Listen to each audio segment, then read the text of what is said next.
Good morning. As opposed to my usual short Simchat Torah, this week I thought we'd try something different in honor of Simchat Torah, which is coming up tonight, and will be celebrated in a more quiet and restricted manner than that with which we normally celebrate. And in that sense, I thought it might be a good idea to introduce you to the Ushpizin cocktail. We spoke about the Ushpizin last week as being Avram, Yitzhak, Yaakov, Moshe, Aaron, Yosef, and David. They visit the sukkah, each one on a different day. Today is the day of King David. And I thought that we would combine, as I did during the week for my friends in the Kehillah. We had a special evening, and one of the things we did was introduce the Ushpizin cocktail. So, without further ado, let's get on with it.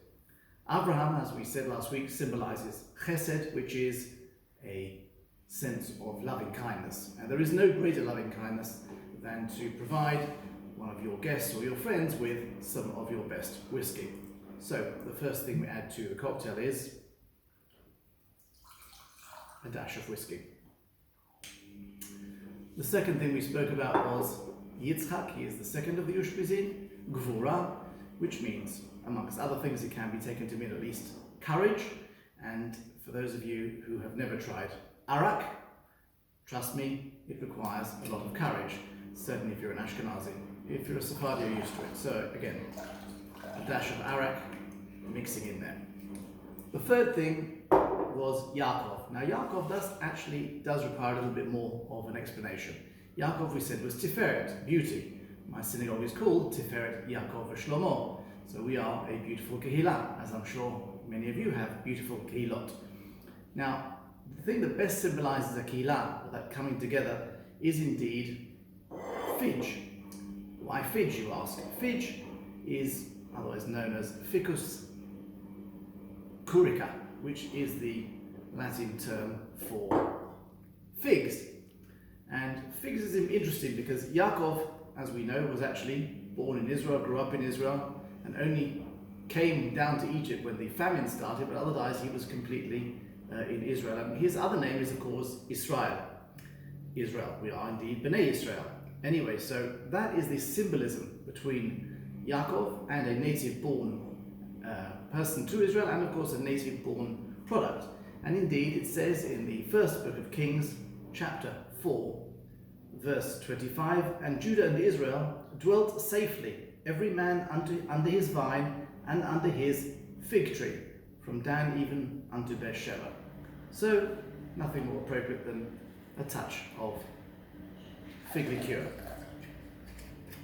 By the way, some of you will have noticed that there is not an actually defined amount being put into each of these various items. You can just throw in whatever grabs you in any amount.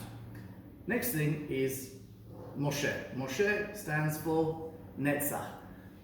Nitzachon comes from the same word, success, but Netzach also means Netzach Netzachim. It's a sort of ongoing, never-ending situation, a bit like what most of us feel Corona is today. But even though Corona does feel like it's going on forever, we should all have faith that it will come to an end. Now, Moshe symbolizes a man of the purest faith, complete trust in God, and in liquid terms, one could easily describe it as a vodka, because vodka is made out of potatoes, and indeed the most simple of products, the most simple of foods, a simple potato, with a slight kick when it comes in vodka form. So again, we add in a dash of vodka. The next thing we should add in is Aaron. We mentioned Aaron as the next one. Aaron is hod, as in splendor, as in dressed up. And before you go out for an evening, you should obviously dress up and therefore create your own splendor.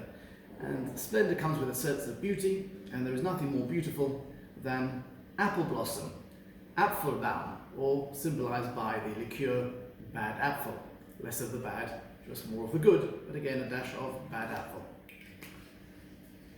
The next visitor is Yosef, and when you have visitors, obviously a good wine is essential.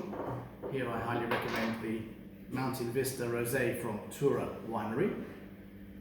But before you drink any wine, and we just said that Yosef is Yesod, which means base.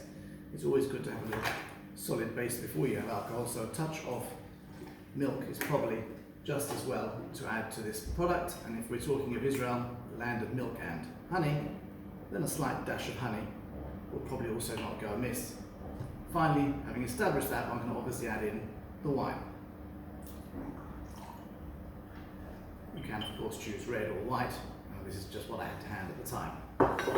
And finally, David. David, King David, stands for Malchut, for sovereignty.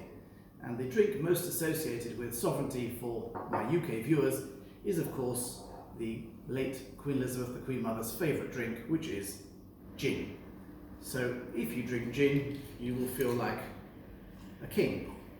Putting that in and we go together. Ultimately, of course, and those of you who know me well, shaken not stirred, without doubt. And there we have it, your Ushpizin cocktail, ready to drink. Wishing you all l'chaim, Chag Sameach. And for those of you who wonder why it's called an Ushpizin is a visitor or visitors. And trust me, once you've drunk some of this, you will get a visitor late in the middle of the night when you're least expecting it. So, l'chaim.